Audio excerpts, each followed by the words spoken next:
to lessen one's aloneness. They appear, judging by their unique ability to purr, to find a great deal of quiet satisfaction in life. Add to this their legendary ability always to land on their feet, and yes, I can well imagine that something of worth about the art of living is to be learned from cats. If that is so, I do not lack for subjects. 7 cats live at GoWell. Clearly I am fond of cats and take pleasure in them, but I never intended to be surrounded by so many. I used to go on the theory that 1 cat would relate to me, while 2 or more would relate more strongly to each other.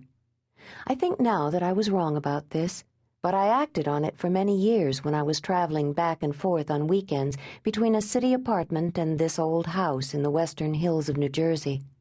I had a golden retriever then, and it was quite enough to transport Hector, the dog, and Kate, the cat, and often 1 or more weekend guests in my little car. A frequent weekend guest, Constance Carey, who had hitherto considered herself a dog person, was so impressed by Kate's strong personality that when she visited in Connecticut and observed a young barn cat huddled against a cellar door in 0-degree weather, she scooped it up and carried it back to New York with her. Thereafter, when Connie came to GoWell for the weekend, Pickles came along too. On one such weekend a year later, Connie and I went to the movies in the neighboring town of Chester, and when we emerged into the chill midnight, we saw and heard a cat approach one couple after another as they headed for their cars, meowing interrogatively as though hunting for his lost people. We were the last he came to. The parking lot was empty. All the stores were dark. The night was bitter. The cat, a long-haired, butterscotch-colored creature, spoke anxiously, urgently to us when we leaned down to pet him. We picked him up, and he did not struggle. We put him in the car and waited to see if he wished to get out. We started the car and waited again. He was uneasy, but not unhappy, and gave every indication that he considered us an acceptable port in his personal storm.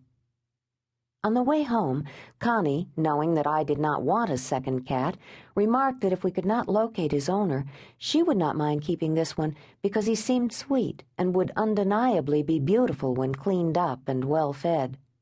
The next day, we telephoned the police and the SPCA and left both country and city phone numbers, but no one ever called about a lost butterscotch cat. So Connie had a second cat, and the cat had a name, Chester, in honor of the place where he had been found. The next time a cat in need of a home turned up, there was no one to take it but me. My resolution to stop at 1 was breached. Then it happened again, and again. Eventually, I found myself transporting 4 cats plus dog between city and country, a heavy enough chore to have played a part in my decision to live permanently in the country.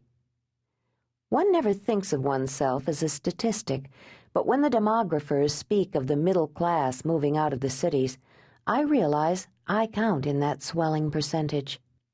I had always loved New York and never thought to leave it, but the city suddenly felt as though some critical mass had been reached, as though one person too many had joined the crowds in the streets and caused an explosion of elbows and incivility.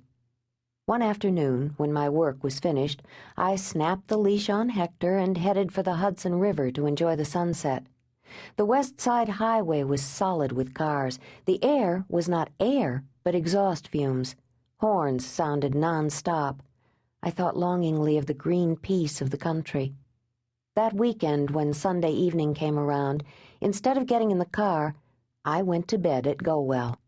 And the next night, and the next. I discovered I did not miss the city. I found I could work in the country.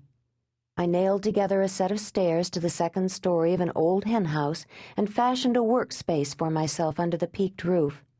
Now, when I lifted my eyes from my writing table, I saw not brick walls, but the tops of trees and sailing clouds, and when work was ended for the day, I walked out into the natural world, not into brokenness and harshness and rush.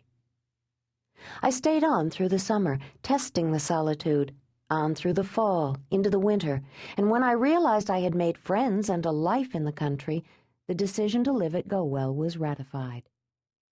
A year later,